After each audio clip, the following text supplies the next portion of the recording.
ಎಲ್ಲರಿಗೂ ನಮಸ್ಕಾರ. ವಾಂಗಿಭಾತ್ ಚೆನ್ನಾಗಿದೆಯಲ್ಲ, ಬನ್ನಿ ಹೇಳ್ಕೊಡ್ತೀನಿ ಹೆಂಗೆ ಮಾಡೋದು ಅಂತ. ಫಸ್ಟು ಸ್ಲ್ಯಾಬ್ ಒರೆಸ್ಬಿಡಿ. ಆಮೇಲೆ ಚಾಪಿಂಗ್ ಬೋರ್ಡ್ ಎಲ್ಲ ಚೆನ್ನಾಗಿ ತೊಳೆದಿಟ್ಟು ನಮ್ಗೆ ಏನೇನು ತರಕಾರಿ ಬೇಕೋ ಎಲ್ಲ ಚೆನ್ನಾಗಿ ತೊಳೆದಿಟ್ಕೊಳ್ಳಿ. ನಾನು ಇಂಗ್ರೀಡಿಯೆಂಟ್ಸ್ ಎಲ್ಲ ಕಾಮೆಂಟ್ ಬಾಕ್ಸಲ್ಲಿ ಹಾಕ್ತೀನಿ, ಅಲ್ಲಿ ನೀವು ಅದನ್ನು ಸ್ಕ್ರೀನ್ಶಾಟ್ ತೊಗೊಳ್ಳಿ. ಫಸ್ಟು ಈರುಳ್ಳಿಯಿಂದ ಶುರು ಮಾಡೋಣ. ಈರುಳ್ಳಿ ದೊಡ್ಡದಾಗಿ ಹೋಗಿರೋದ್ರಿಂದ ಅರ್ಧ ನಾನು ರಾಯ್ತಾಗಿ ಉಪಯೋಗಿಸ್ಕೊತೀನಿ, ಮಿಕ್ಕಿರೋ ಅರ್ಧ ನಾನು ವಾಂಗಿಭಾತ್ಗೆ ಉಪಯೋಗಿಸ್ಕೊತೀನಿ. ನೋಡಿ, ನಾನು ಚಿಕ್ಕ ನೈಫ್ ತೊಗೊಂಡಿದ್ದೀನಿ. ದೊಡ್ಡ ಚಾಕು ತೊಗೊಳಕ್ಕೆ ಹೋಗಬೇಡಿ, ಇದು ಪ್ರೊಫೆಷ್ನಲ್ಸ್ ಇಲ್ಲ ಅಂದರೆ ಮನೆಯಲ್ಲಿ ತುಂಬ ವರ್ಷ ಎಕ್ಸ್ಪೀರಿಯನ್ಸ್ ಇದ್ದವ್ರು ಯೂಸ್ ಮಾಡೋದು. ನೀವು ಬಳಸೋಕ್ಕೆ ಹೋಗಬೇಡಿ. ನೀವೇನಿದ್ರು ಈ ಥರ ಚಿಕ್ಕ ನೈಫ್ ತೊಗೊಂಡು ಶುರು ಮಾಡಿ. And make sure that it is not 100% sharp. ಯಾಕಂದರೆ 100% ಶಾರ್ಪ್ನೆಸ್ ಇದ್ದರೆ ಅದೇನಾಗುತ್ತೆ, ಕೈ ಕಟ್ಟಾಗೋ ಚಾನ್ಸಸ್ ಜಾಸ್ತಿ ಇರುತ್ತೆ. ಹಂಗಾಗಿ ನೀವು ಈ ಥರ 50% ಶಾರ್ಪ್ನೆಸ್ ಇರೋ ಜೊತೆ ಶುರು ಮಾಡಿ. ನಿಧಾನಕ್ಕೆ ಹಚ್ಚಿ, ನೋಡ್ಕೊಂಡು ಹಚ್ಚಿ, ಕೈ ಕಟ್ ಮಾಡೋ ಚಾನ್ಸಸ್ ಜಾಸ್ತಿ ಇರುತ್ತೆ. ಈರುಳ್ಳಿ ಎಲ್ಲ ಕಣ್ಣಿಂದ ನೀರೆಲ್ಲ ಬರ್ತಿರುತ್ತೆ, ಸ್ವಲ್ಪ ನೋಡಿಕೊಂಡು ನಿಧಾನಕ್ಕೆ ಮಾಡಿ. ಆ್ಯಂಡ್ ಇನ್ನೊಂದು ವಿಷಯ ಏನು ಅಂದರೆ, ಇದರಲ್ಲಿ ಸಿಪ್ಪೆ ಸಿಕ್ಕಿದ್ರೆ ಸಿಪ್ಪೆ ತೊಳೆದು ಅದನ್ನು ತಿರ್ಗಾ ರೀಯೂಸ್ ಮಾಡ್ಬೋದು. ಈ ಥರ ಪಿಂಕ್ ಸಿಪ್ಪೆ, ಲೈಟ್ ಪಿಂಕ್ ಇದೆಯಲ್ಲ, ಅದು ತಿರ್ಗಾ ತೊಳೆದು ರೀಯೂಸ್ ಮಾಡ್ಕೋಬೋದು. ಆ್ಯಂಡ್ ಓದ್ ವ್ಲಾಗಲ್ಲಿ ನಾನು ಹೇಳಿದ್ನಲ್ಲ, ಎಲೆಕ್ಟ್ರಿಕ್ ಕುಕ್ಕರಿಂದ ಅಡುಗೆ ಹೆಂಗೆ ಮಾಡೋದು ಅಂತ ಹೇಳ್ಕೊಡ್ತೀನಿ ಅಂತ. ಅದಕ್ಕೆ ಇನ್ನೊಂದು 2 ಕಾರಣ ಇತ್ತು, ಗ್ಯಾಸ್ದೊಂದೇ ಅಲ್ಲ. 2ನೇ ಕಾರಣ ಏನಂದರೆ, ಸುಮಾರಾಗಿ ಎಲ್ಲರ ಮನೆಯಲ್ಲಿ ಎಲೆಕ್ಟ್ರಿಕ್ ಕುಕ್ಕರ್ ಸಿಗುತ್ತೆ, ಆದರೆ ಎಲೆಕ್ಟ್ರಿಕ್ ಸ್ಟವ್ ಸಿಗಲ್ಲ. 3ನೇದೇನೆಂದರೆ, ಎಲೆಕ್ಟ್ರಿಕ್ ಕುಕ್ಕರಲ್ಲಿ ಇಟ್ಸ್ ಅ ಸ್ಲೋ ಪ್ರಾಸೆಸ್. ಹಂಗಾಗಿ ನಿಮಗೆ ಕೋಪಪ್ ಮಾಡ್ಕೊಳ್ಳೋಕ್ಕೆ ಟೈಮೂ ಸಿಗುತ್ತೆ. So you are not in a rush, ನಿಧಾನಕ್ಕೆ ಮಾಡ್ಬೋದು. Since you are a beginner, you won't be burning the food. ಅದೇ ಸ್ಟೌವಲ್ಲಿ ಇಲ್ಲಾಂದರೆ ಎಲೆಕ್ಟ್ರಿಕಲ್ಲಿ ಹೇಳ್ಕೊಟ್ರೆ chances are that sometimes vegetables get burnt. ಹಂಗಾಗಿ ನಾನು ಎಲೆಕ್ಟ್ರಿಕ್ ಕುಕ್ಕರಿಂದ ಸ್ಟಾರ್ಟ್ ಮಾಡಿದ್ದು. ನೋಡಿ, ಇಲ್ಲಿ ಬೆಳ್ಳುಳ್ಳಿ ನಾನು ಮನೆಯಲ್ಲಿ 3 ಬೆಳ್ಳುಳ್ಳಿ ಹಾಕಿದ್ದೀನಿ. ಇಬ್ಬರಿಗಾಗುವಷ್ಟು, ಇಬ್ಬರು ಇಲ್ಲಾಂದರೆ 3 ಜನ ನಾನು ಇಷ್ಟು ಮಟ್ಟಿಗೆ ಬೆಳ್ಳುಳ್ಳಿ ತೊಗೋತಿದ್ದೀನಿ. ಇನ್ನೊಂದು ವಿಷಯ, ಯೂಶ್ವಲಿ ವಾಂಗಿಭಾತಲ್ಲಿ ಹುಣ್ಸೆಹಣ್ಣು ರಸ ಹಾಕ್ತಾರೆ, ಆದರೆ since you are a beginner, I am teaching you how to do it with tomatoes. ನಾನು 3 ಜನಕ್ಕೆ ಆಗುವಷ್ಟು ಮಾಡ್ತಿದ್ದೀನಿ ಆಗೋರೋದ್ರಿಂದ ನಾನು 2 ಟೊಮ್ಯಾಟೊ, ಮೀಡಿಯಮ್ ಸೈಜ್ ಟೊಮ್ಯಾಟೋಸ್ ತೊಗೊಂಡಿದ್ದೀನಿ. ನೋಡಿ, ಈ ಥರ ಟೊಮ್ಯಾಟೋದು ಈ ಥರ ಕಟ್ ಮಾಡಬೇಕು, ಸಿಪ್ಪೆ ಅದನ್ನು ಆ ಥರ ತೆಗೆದು ಈ ಥರ ಕಟ್ ಮಾಡಬೇಕು. ಮೇಲೆ ಬರಬೇಕು, ಈ ಥರ ಉಲ್ಟಾ ಮಾಡಬೇಡಿ, ಈ ಥರ ಸೀದಾ ಇಟ್ಟು ಕಟ್ ಮಾಡಿ, ಇಲ್ಲಾಂದರೆ ಕೈ ಜಾರುತ್ತೆ. ಉಲ್ಟಾ ಇಟ್ಟು ಕಟ್ ಹಚ್ಚಿದ್ರೆ ಕೈ ಜಾರುತ್ತೆ. ಹಂಗಾಗಿ ಈ ಥರ ಹಚ್ಕೊಳ್ಳಿ, ಇದು ನಿಮ್ಗೆ ಅನುಕೂಲವಾಗಿ ಸುಲಭವಾಗಿ ತರಕಾರಿ ಹಚ್ಚೋಕ್ಕಾಗುತ್ತೆ, ಕೈಯಲ್ಲೂ ಕಟ್ಟಾಗಲ್ಲ. ಸ್ವಲ್ಪ ನೋಡಿಕೊಂಡು ನಿಧಾನಕ್ಕೆ ಮಾಡಿ. ನಾನು ಪದೇ ಹೇಳ್ತಿದ್ದೀನಿ, ಯಾಕಂದರೆ ನಾನು ಫಸ್ಟ್ ಟೈಮ್ ಅಡುಗೆ ಮಾಡಿದಾಗ ನನ್ನ ಕೈ ಈ ಥರ ನೋಡ್ಕೊಂಡೇ ಮಾಡಿರೋದಕ್ಕೆ ನನ್ನ ಕೈ ಕಟ್ಟಾಗೋಯ್ತು. ಹಂಗಾಗಿ I am telling you again and again. ನಮ್ಮ ಮನೇಲಿ ಸ್ವಲ್ಪ ಖಾರ ಜಾಸ್ತಿ ತಿನ್ನೋದ್ರಿಂದ ನಾನು ಇಲ್ಲಿ 4 ಮೆಣಸಿನ್ಕಾಯಿ ತೊಗೊಂಡಿದ್ದೀನಿ. ನಿಮ್ಮ ಮನೆ ಖಾರ ಎಷ್ಟು ತಿಂತಾರೋ ಅದು ತಕ್ಕಂಗೆ ನೀವು ಮೆಣಸಿನ್ಕಾಯಿ ತೊಗೊಳ್ಳಿ. ನನ್ನ ಹತ್ರ ಉದ್ದಕ್ಕಿರೋ ಬ್ರಿಂಜಾಲ್ ಇರಲಿಲ್ಲ, ಹಂಗಾಗಿ ಇದೇ ಇತ್ತು, ಇದನ್ನೇ ಬಳಸ್ಕೊಂಡು ಮಾಡ್ತಿದ್ದೀನಿ. ಇದು ಅದರಲ್ಲೂ ಒಂದು variety. So I am just taking that. ಇವಾಗ ನೋಡಿ, ನಾನು ಇದು ಪ್ಯಾನ್ ಬಿಸಿ ಮಾಡಿ, ಅಂದರೆ ಪಾತ್ರೆ ಬಿಸಿ ಮಾಡಿ, ಅದಕ್ಕೆ ಎಣ್ಣೆ, ಜೀರಿಗೆ, ಸಾಸಿವೆ ಹಾಕಿದ್ದೀನಿ.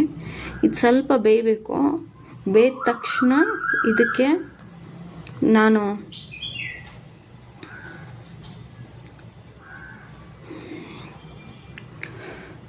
ಕರಿಬೇವು ಸೊಪ್ಪು, ಇದು ಮೆಣಸಿನ್ಕಾಯಿ, ಬೆಳ್ಳುಳ್ಳಿ,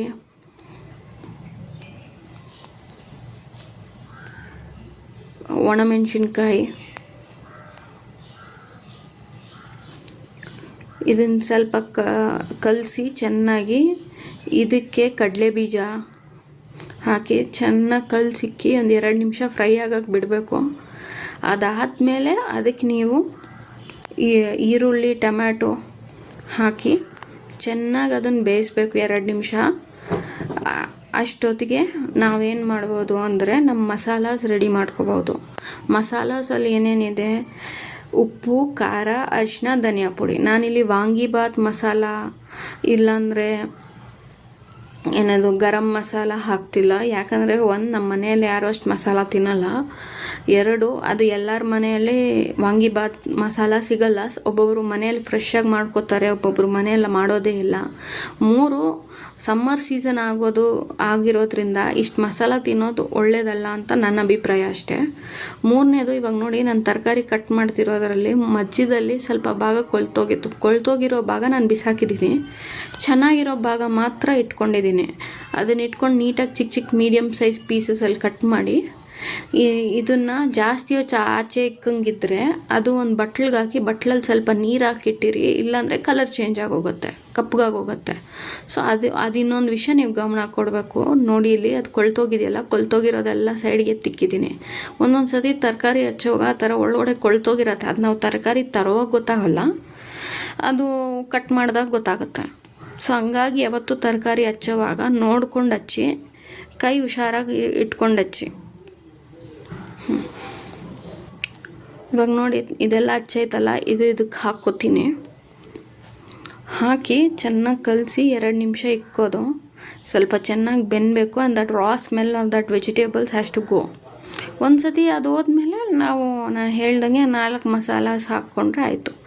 ಮಿಕ್ಕಿರೋ ಈರುಳ್ಳಿ ನಾನು ಈ ಬಟ್ಲಿಗೆ ಹಾಕಿಟ್ಟಿದ್ದೀನಿ. ಅದೇ ನಾನು ಹೇಳ್ದಂಗೆ ಜಾಸ್ತಿ ಹೊತ್ತು ಇಕ್ಕಂಗಿದ್ರೆ, ಇದೇ ಆಗಲಿ ಇಲ್ಲಾಂದರೆ ಆಲೂಗಡ್ಡೆ ಆಗಲಿ ಜಾಸ್ತಿ ಹೊತ್ತಿಟ್ಟರೆ ನೀರಲ್ಲಿ ಹಾಕಿ ಇಡಬೇಕು.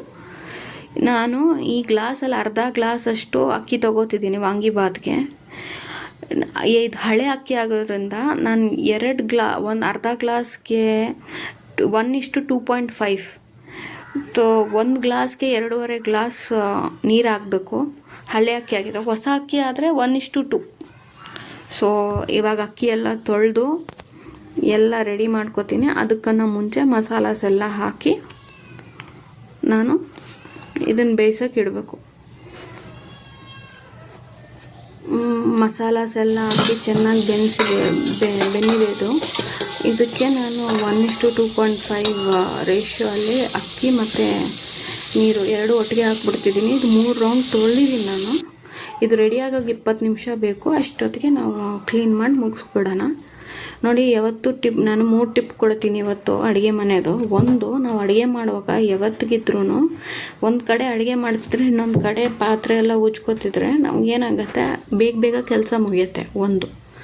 2ನೇದು ಏನು ಅಂದರೆ, ನಾವು ಅಡುಗೆ ಮಾಡುವಾಗ ಯಾವತ್ತೂ ಕಿಟಕಿ ಡೋರು ಓಪನಿಕ್ಕಿ ಮಾಡಿ, ಆದಷ್ಟು ಓಪನಿಕ್ಕಿ. ಯಾಕಂದರೆ ವೆಂಟಿಲೇಷನ್ ಆಗುತ್ತೆ. ವೆಂಟಿಲೇಷನ್ ಆದರೆ ನಮಗೆ ಈ ಬಿಸಿಗಾಲದಲ್ಲಿ ಅಡುಗೆ ಮಾಡೋಕ್ಕೆ ಅನುಕೂಲ, ಸೆಕೆ ಆಗಲ್ಲ. 3, ಕಾಕ್ರೋಚಸ್ ಎಲ್ಲ ಬರಲ್ಲ ವೆಂಟಿಲೇಷನ್ ಇದ್ದರೆ. ಇಲ್ಲ ಅಂದರೆ ಫುಡ್ ಸ್ಮೆಲ್ಗೆ ಕಾಕ್ರೋಚಸ್ ಬರ್ತವೆ. Again your food will start getting infested. So ಹಂಗಾಗಿ for health reasons always keep your kitchen well ventilated. ಇಲ್ಲ ಎಕ್ಸಾಸ್ಟ್ ಫ್ಯಾನ್ ಇದ್ದರೆ ಇನ್ನೂ ಒಳ್ಳೆಯದು, ಎಕ್ಸಾಸ್ಟ್ ಫ್ಯಾನ್ ಆನ್ ಮಾಡಿ ಅಷ್ಟೇ. ಆ್ಯಂಡ್ ಬೋನಸ್ ಟಿಪ್ ಏನು ಅಂದರೆ, ನನಗೆ ಫಸ್ಟ್ರೇಷನ್ ಬಂದಾಗ, ಇರಿಟೇಷನ್ ಬಂದಾಗ, ಪ್ಯಾನಿಕ್ ಅಟ್ಯಾಕ್ಸ್ ಆಗ್ತಿದ್ದಾಗ, ಇಲ್ಲಾಂದರೆ ಓವರ್ ಥಿಂಕಿಂಗ್ ಮಾಡಿದಾಗ, ಇಲ್ಲಾಂದರೆ ಡೂಮ್ ಸ್ಕ್ರೋಲಿಂಗ್ ಮಾಡೋ ಅಭ್ಯಾಸ ಇದ್ದಾಗ, ಈ ಥರ ಏನೇ ಒಂದು ಮೆಂಟಲಿ ಏನಾದರೂ ಸಮಥಿಂಗ್ ಇಸ್ ಬಾದರಿಂಗ್ ಮೀ ಅಂದರೆ, ನಾನು ಫಸ್ಟು ಕಿಚನಲ್ಲಿ ಹೋಗಿ ಪಾತ್ರೆ ಉಜ್ಜೋಕ್ಕೆ ಶುರು ಮಾಡ್ತೀನಿ, ಫೋನ್ ಸೈಡಿಗಿಟ್ಟು. ಅದೇನಾಗುತ್ತೆ, all my anxiety, panic attacks, ಅದು over thinking, everything goes off. 10 ನಿಮಿಷದಲ್ಲಿ ನನ್ನ ಮೈಂಡ್ ಫ್ರೆಶ್ ಆಗುತ್ತೆ. ಆ್ಯಂಡ್ ಜೊತೆ ಮನೆಯೂ ಅಡುಗೆ ಮನೆ ಕೆಲಸನೂ ಆಗುತ್ತೆ. ಇನ್ನೂ ಫಸ್ಟ್ರೇಷನ್ ಹೋಗಿಲ್ಲ ಅಂದರೆ ಸ್ಲ್ಯಾಬ್ ಎಲ್ಲ ಒರೆಸೋದು, ಡೀಪ್ ಕ್ಲೀನಿಂಗ್ ಮಾಡೋದೆಲ್ಲ ಮಾಡ್ತಿರ್ತೀನಿ. So this is the bonus tip. ನೋಡಿ, ಆದಷ್ಟು ಪಾತ್ರೆ ಉಜ್ಜಿತೀನಿ, ಮಿಕ್ಕಿರೋ ನೆನೆಸಿಟ್ಟಿದ್ದೀನಿ.